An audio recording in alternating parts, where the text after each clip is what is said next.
Last Saturday night, I was having a really fascinating conversation with a girl about hairy women and amputees. Wait, I feel like this needs some context. Last Saturday night, I was having a conversation with a woman about the interesting nature of human kink and fetish. And she mentioned that she'd seen a really interesting documentary about men who like amputees, and I mentioned that I'd seen a fascinating documentary about men who liked hairy women. From here, the girl laughed and she said, you know what? I went on a really funny Tinder date the other day. I went on a date with a guy and we were talking about this place we both wanted to visit, and he opened up his phone to Google it and show me something that he had learned about it. And when he opened up his screen, what was there on his screen, on his browser window on his phone, but ebony porn. And this was particularly funny because the girl I was talking to was from Zimbabwe, and so she was black. And she said that she laughed because she thought this was like a funny moment, and he just sat there and quietly died and didn't say much afterwards. And so we just both kind of chuckled about this. And then she said to me, but you know what I get a lot on Tinder? Is I get a lot of guys and they'll say to me, like as a first line, you know what? I've never had sex with a black woman. Or, I find black women really sexy. And she said, whenever I get messages like this, I feel a little bit creeped out. And this turned into a whole conversation about men who just like one particular race of women and why that can feel creepy. And it really got me thinking, why is that creepy? I mean, why can a woman say I like a tall guy, but a guy can't say I like a black woman or an Asian woman or something else? Why does it suddenly feel like it can start becoming creepy or wrong? Is it wrong? Is it not wrong? But why, when she tells me the story, can I feel in my gut that there's something creepy about it? What's going on? So as it turns out, the scientific term for this experience is called racial fetishism. And it is an existing problem and a topic of lots of discussion right now around the world. And when I dove into the research and I really started looking whatever research papers I could find, I jumped onto friends who were in academia around social issues. I talked to a lot of female friends from different races to find out what their experiences had been, as well as thinking about my own experience as a man. And I realized that the research that was out there was very two-dimensional. It really kind of just said, hey, if you like one particular race, you're racist. Okay, thanks, bye. And that isn't good enough as far as I'm concerned, because it is okay to have a certain taste, but something's going wrong. And so for all you men watching this video right now who say, you know, I really like this kind of woman, that kind of woman, and that is racially based, this video is for you, because there is something that a lot of men do that is actually damaging and isn't directly related to the fact they happen to like a particular color, skin type, whatever, of woman. And I want to talk about that today. It's going to be a pretty deep dive, so buckle yourselves in and let's get started.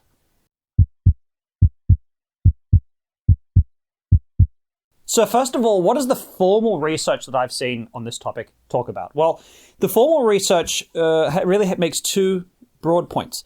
One is that there are two ways that we can be, broadly speaking, attracted to someone. Two sets of features, ways that we'll do this. One is called phenotype attraction, and the other one is called stereotype attraction. So phenotype attraction works on phenotypes. And if you don't know what a phenotype is variation within a species. So it could be eye color, hair color, fur color, if we're talking about animals, height, weight distribution, muscle distribution, all these things that tend to be more sort of genetic phenotype-based stuff. That's phenotype attraction. And we tend to believe, we agree as a culture that if you're attracted to specific phenotypes, and that's just about a visual thing, what you find visually appealing, we generally say that's okay.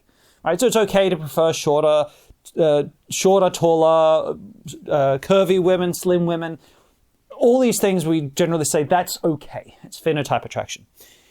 But then things do seem to get complicated when we start talking about stereotype attraction. So stereotype attraction is when we have an idea in our heads that all women of this race are generally like this, and that's why I like women of this race.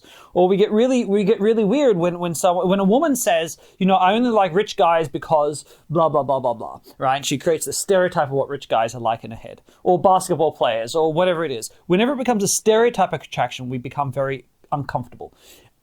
Never more so than when that stereotype is race-based, right? That's when we become the most uncomfortable that we can possibly be, because race always makes things complicated.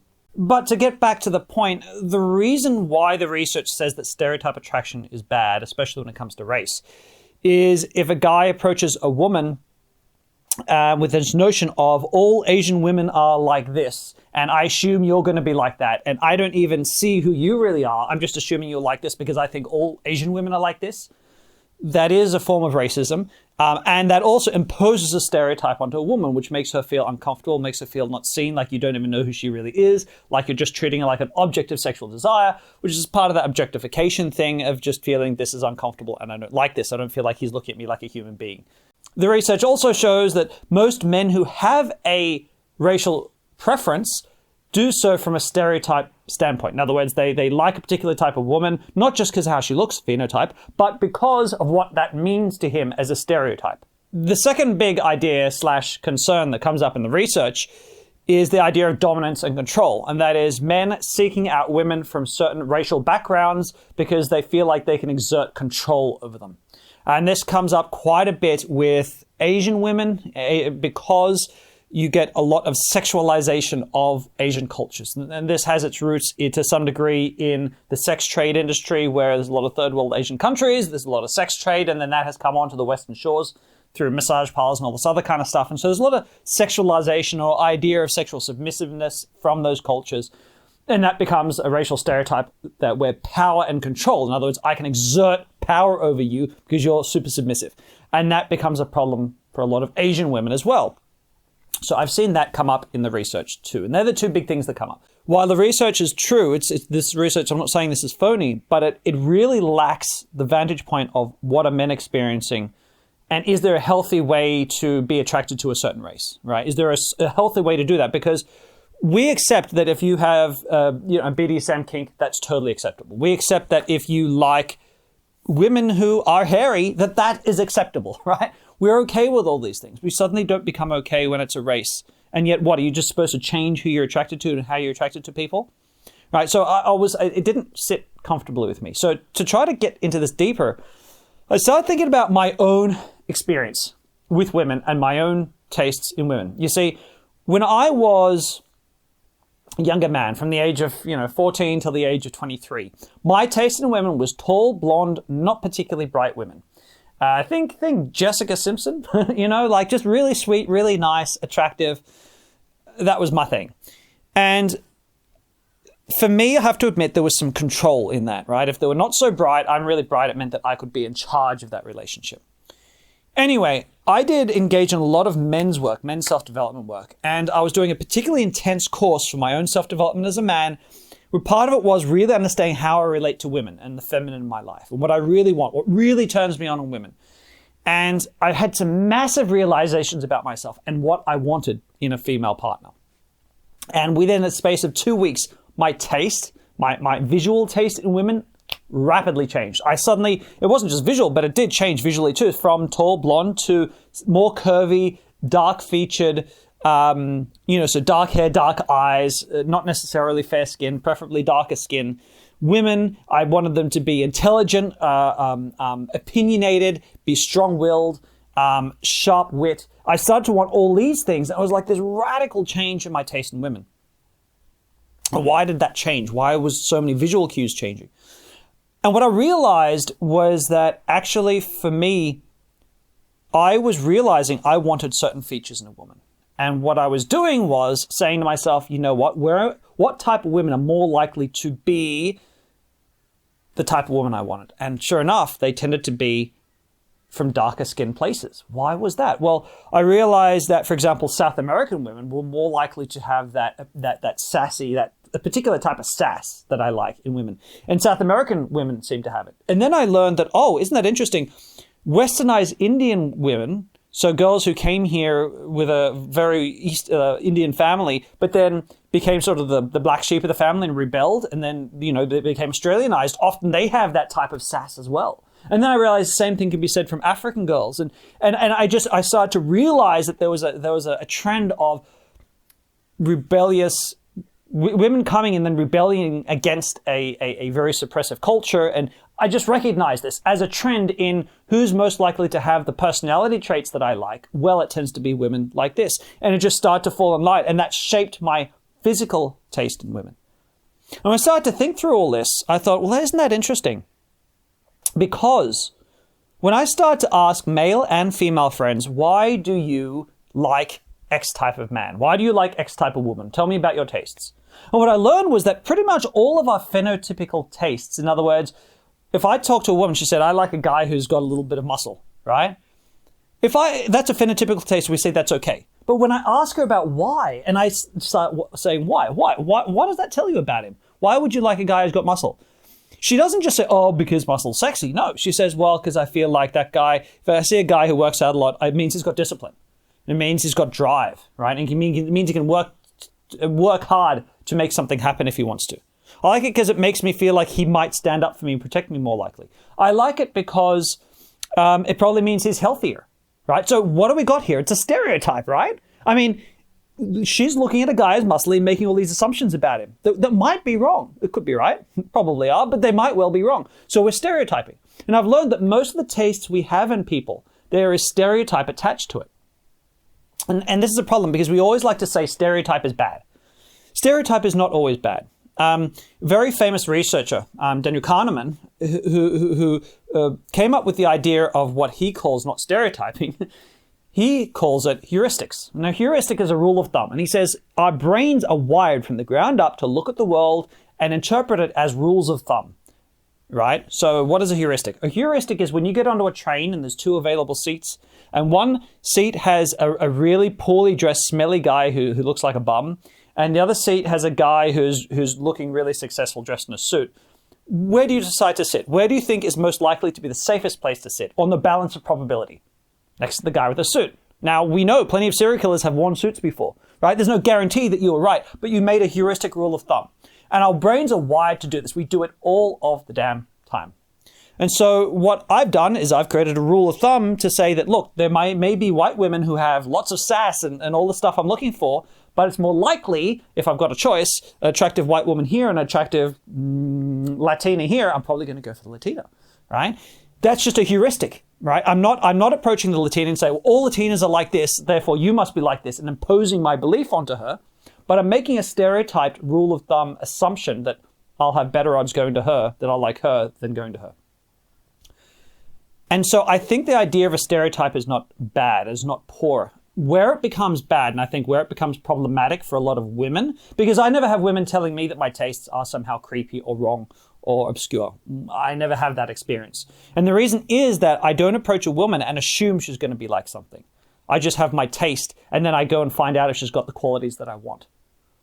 And I think it's the root of all of this for a lot of guys. So if you find that you've got a stereotype, if you find that there's a particular race that you get turned on by, I don't care if it's Asian women, black women, Latino, you got jungle fever or Latin fever or curry fever or vanilla fever or whatever it is, you need to ask yourself, what are the personality traits that I'm hoping will be there or assuming will be there? Because that's a really important question. You need to separate the physical taste from the personality traits that you really want to find. And why is this important? Because that takes us to the next part that's critical, is when you approach a woman, and this isn't just a racial thing, this is any woman, this is good advice, you have to find out what she's like as a person to decide if you like her as a person or not.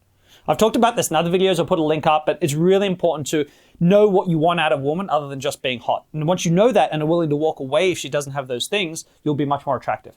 But this is 5 times more important if you have a very specific racial preference. Because if that's your approach, if you approach a woman and your attitude is, cool, you look like the kind of woman I'm going to like, what's going on? What are you personally like? And when you have that attitude, when that's your approach, women aren't going to feel creeped out because you're trying to learn about her as a human being. Are you the type of person that I like? I'm here because you look like similar to what I like.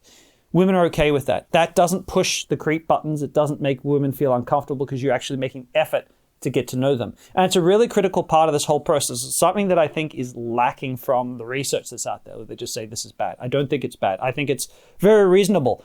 I have traveled the world over, many, many countries around the world, and there is a very definitive difference between the way women behave and their personalities from one country to another. And yes, there are exceptions in every single country, but there is a radical difference. It makes sense to have sexual preferences, right? I totally get it that if you're a really soft-spoken man and you're very, I can't think of the right word, but I totally understand there are certain men who are going to get along with Asian culture better, right? Because just the culture, the dating culture, the way that people behave is better, right? It is going to be better matched for him.